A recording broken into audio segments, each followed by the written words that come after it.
हमारी कोई नहीं सुनते हैं, अब क्या करेंगे?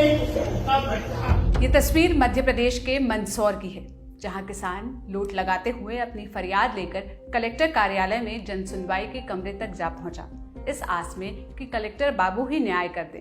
किसान का नाम है शांतिलाल पाटीदार, मंदसौर के साख्तली गांव के रहने वाले। 16 जुलाई को हर मंगलवार की तरह कलेक्टर कार्यालय में जन सुनवाई हो रही थी, तभी बाहर चीखने की आवाज आई। शांतिलाल अपनी समस्या के समाधान के लिए जमीन पर लौटते लौटते कार्यालय के कमरे तक जा रहे थे। इसी दौरान अधिकारियों ने उन्हें देख लिया और रोककर समझाने बुझाने की कोशिश करने लगे। शांतिलाल ने बताया कि वो 2010 से अपनी जमीन की लड़ाई लड़ रहे हैं, पर कोई सुनवाई नहीं होती। उन्होंने आरोप लगाया कि कलेक्टर कार्यालय में ही काम करने वाले बाबू देशमुख ने उनकी जमीन अपने बेटे अश्विनी देशमुख के नाम पर करा ली। वो 25 से ज्यादा बार जन सुनवाई में आवेदन दे चुके हैं। राष्ट्रपति से लेकर प्रधानमंत्री, गृह मंत्री और मुख्यमंत्री को अपनी गुहार लगा चुके हैं, लेकिन कोई हल नहीं निकल पाया। शांतिलाल ने बताया कि अधिकारियों ने 16 जुलाई को उन्हें ये कहकर कलेक्टर कार्यालय से भेज दिया कि तहसीलदार उनके घर जाएगा, लेकिन कोई भी उनके घर नहीं पहुंचा। सुनिए किसान शांतिलाल ने क्या क्या बताया। मेरी जमीन वो कलेक्टर का परात है, बाबू का लड़का अश्विन देशमुख, वो हड़प ने चाहता, हड़प नहीं है, अभी हमारे पास ही कब्जा। कहाँ शिकायत की आपने अभी तक? अभी तक प्रधानमंत्री पे की थी, राष्ट्रपति पे की थी, आज शासन पे की थी, और रामनाथ सिंह जी गृह मंत्री अमित शाह पे की थी।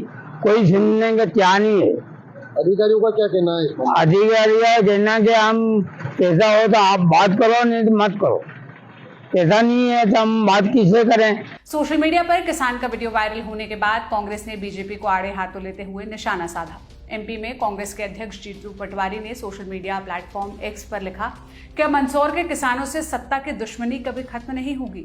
मुआवजे को लेकर भटकने से शुरू हुई छोटी छोटी समस्या यदि सीने पर गोली खाने तक पहुंच सकती है, तो बीजेपी किसानों को प्रताड़ित करने के लिए किसी भी सीमा तक जा सकती है। मोहनलाल यादव जी, कृषि क्रमण अवार्ड दिलाने वाले किसानों के सपने पूरी सरकार को दंडवत रहना चाहिए, परंतु बेबस किसान को अपनी जायज मांग जिम्मेदारों के सामने रखने के लिए लुढ़कना पड़ रहा है।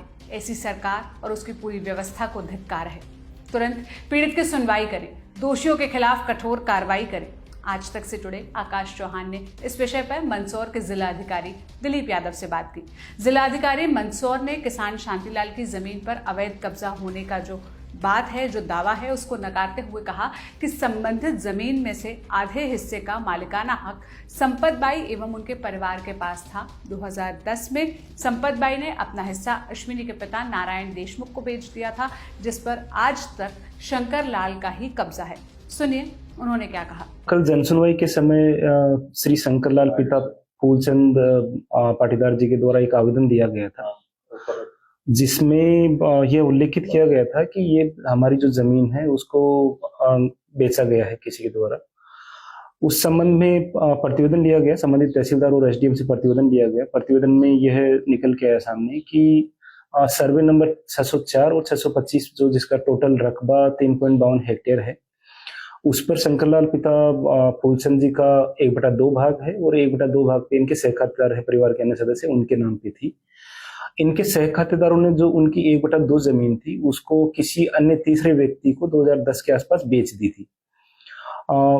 बेचने के बाद उसका नामांतरण भी हो गया था, रजिस्ट्री के बाद नामांतरण हो गया था, परंतु उसका कब्जा और उस पे जो खेती अभी भी आवेदक ही करते चले आ रहे हैं। शंकरलाल जी ही उस पे अभी भी खेती करते हैं, अभी भी पूरी जमीन पे शंकरलाल जी का ही कब्जा है। डीएम ने यह भी बताया कि शंकरलाल ने अपने हिस्से के साथ अश्विनी देशमुख के हिस्से पर भी कब्जा जमाया है। उनके नाम पे जो जमीन थी वो उनके पास ही है और उनके सहखातेदारों ने जमीन क्योंकि बेच दी है तो उसका नामांतरण भी हो गया। अगर रजिस्ट्री को उनको चैलेंज करना है तो उनको सिविल कोर्ट जाना होगा और इसमें यहाँ से कोई कार्रवाई पेंडिंग नहीं है। और जहां तक बात कब्जे की है तो अभी भी आवेदक का ही कब्जा है, इवन पूरी जमीन पे ही आवेदक का कब्जा है। तो यानी पूरा मामला माना जाए तो अभी जो आए थे, जो लोट लगाई थी जिन्होंने कलेक्टर ऑफिस में, तो कहीं ना कहीं कब्जा उन्हीं का ही और सारी चीजें उनके पास ही। हाँ, कब्जा इवन उनकी खुद की जमीन पे भी और जो 1/2 अन्य जमीन है उस पे भी उन्हीं का कब्जा है। तो आवेदक का इस मामले में कोई भी ऐसा नहीं है कि उसका सर आपके कलेक्टर ऑफिस में उसका कोई रोल नहीं है? कोई भी चीज पेंडिंग नहीं है। वहीं दैनिक भास्कर में छपी रिपोर्ट के मुताबिक मामले में सीतामऊ तहसीलदार मनोहर लाल वर्मा ने बताया कि ये आवेदक यानी कि शांतिलाल और उनके परिवार से जुड़े लोगों की संयुक्त भूमि का मामला है। परिजनों ने उस जमीन को 2010 में बेचकर रजिस्ट्रेशन भी करवा दिया है। शांतिलाल बेची हुई जमीन पर अपना कब्जा जता रहे हैं, उसे अपना बता रहे हैं। हमने घटना के तथ्य आपके सामने रखे हैं। शांतिलाल की मांग पर आप क्या सोचते हैं, अपनी राय कमेंट बॉक्स में बताइएगा। ये सारी जानकारी मेरी साथी प्रगति ने जुटाई थी। मेरा नाम सोनल है। देश और दुनिया की तमाम खबरों के लिए लल्लन टॉप देखते रहिए। शुक्रिया।